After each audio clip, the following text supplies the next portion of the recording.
Hey, what's up, guys? This is Gus. Road to the Death of Call of Duty, Episode 3, Modern Warfare 2. Now, for those of you that have seen my previous video, Road to the Death of Call of Duty, Episode 2, World at War, you'd know that at the time I was a big fan of Call of Duty. I loved playing World at War. I just loved a lot of things about that game. I had an issue with the guns, but other than that, I love the graphics, competition, gameplay. I could play that game for hours and have fun. Now moving on to this game, I noticed right off the bat, let's talk about the graphics, get that out of the way. Now as far as the graphics were concerned, I'm not going to say I was impressed, but that wasn't a bad thing. They didn't make any major upgrades, in my opinion, since the original Modern Warfare, but that was okay. I wasn't really anticipating any major upgrades as far as the graphics were concerned, so no big deal there. Now the maps, again, no major changes as far as the graphics were concerned, but I had no issues with the maps. I'd say 90% of the maps were either short range to medium range, which is pretty much the perfect map for me and my gameplay style. No issues with the maps. You know, I had a lot of fun playing on a lot of them. The DLC maps were great. They introduced a lot of the older maps from the original Modern Warfare, so I had no issue with the maps. They were fun, looked good, no problems. Now, long range, totally different story, but you know what? You have to add something for everybody. So no issue by putting long range maps, none whatsoever. So moving on from that, the perks.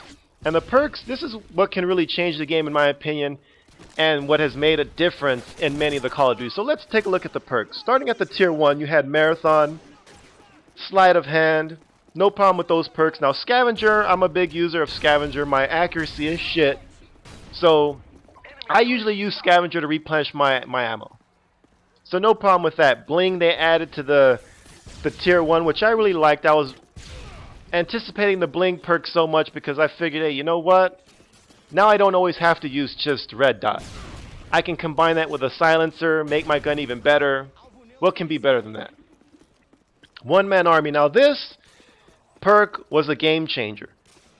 And I didn't realize it at first, but this perk was a game changer. And in a nutshell, what it did is the one-man army perk allowed you to switch up weapon classes at any time during the match.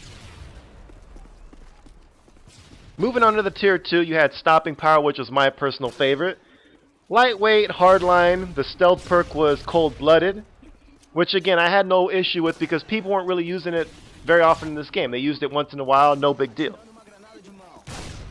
Now last but not least, again they had a game changer in the tier 2. It was the Danger Close perk, and what that allowed you to do is it increased your explosive damage. So for example, noob tubes, which all of us fucking hate, now it made the noob tubes even more devastating. Moving on to the tier 3, you had Steady Aim, Scrambler, Ninja, Sit Rep. Again, all decent perks, nothing wrong with them. What they did have in the tier 3 though was a perk called Commando, and what that perk did is it increased your melee range. So for all you people, including myself, that were annoyed with the stabbing in this game, the guys that ran around with knives that you could fucking be shooting dead in the chest, you know, they could still fucking overpower that and kill you with a knife. For everyone that was annoyed with that shit, now they made it even more powerful. So that's the thing. I just want to put a quick note out there is that when you're first playing every Call of Duty game, the first, usually I'd say 2-3 months, they're cool. They're fun, so on and so forth. But you get into that 4th month, that 5th month, so on and so forth, that's when people start learning more about the game. That's when they start taking advantage of exploits. And that's the thing with the perks. No one was really using one-man army at first. At least I didn't notice it, but as the game got older and older, you did start seeing people use one-man army with noob tubes. So now they had an endless supply of noob tubes throughout the entire match to fucking annoy the people that were playing fucking Call of Duty. That's all it was there for. When they add this kind of shit, it's just there to annoy the game players, and that's it. So you combine one-man army with Danger Close, and now you've got a fucking devastating combination that can piss people off. I won't go as far as to say it can control a game, but it's basically there fucking shit up, making people upset. Commando, again, you add that shit on there and you enhance something that's already fucking annoying, you're turning this game into a joke. Now moving on to the weapons.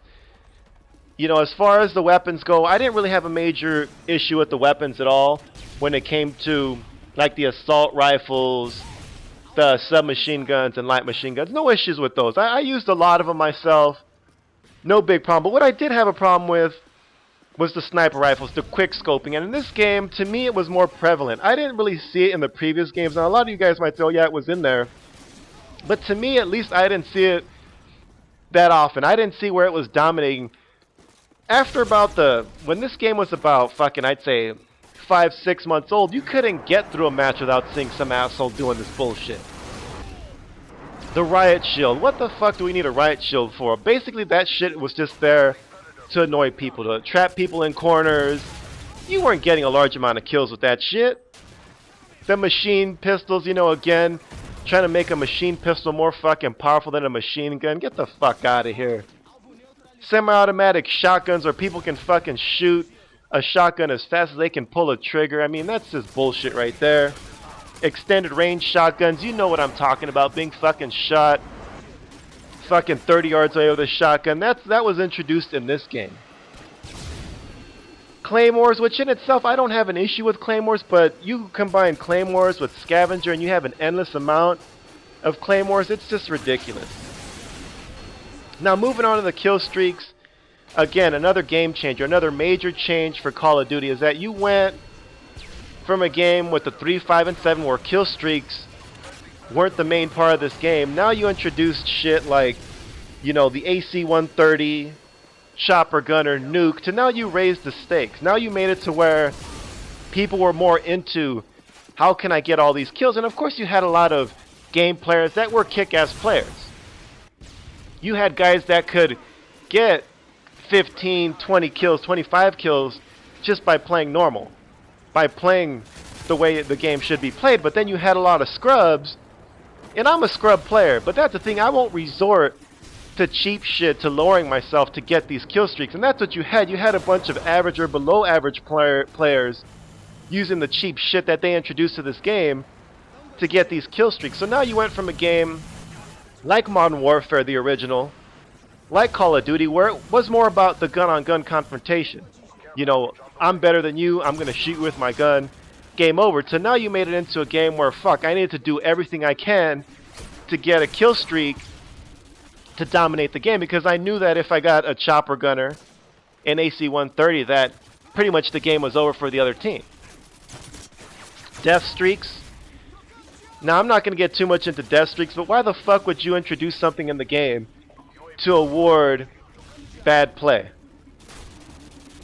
So now, you weren't only putting shitty perks in there to annoy people, you were actually putting shit in there that could assist people who weren't good at the game. It just didn't make any sense. So that's the thing about this game here, is that this game here was a game changer as far as of Call of Duty, because they started introducing this game, making it cheap, basically turning it into a cartoon. I'm GusCunnilin, and I'm out.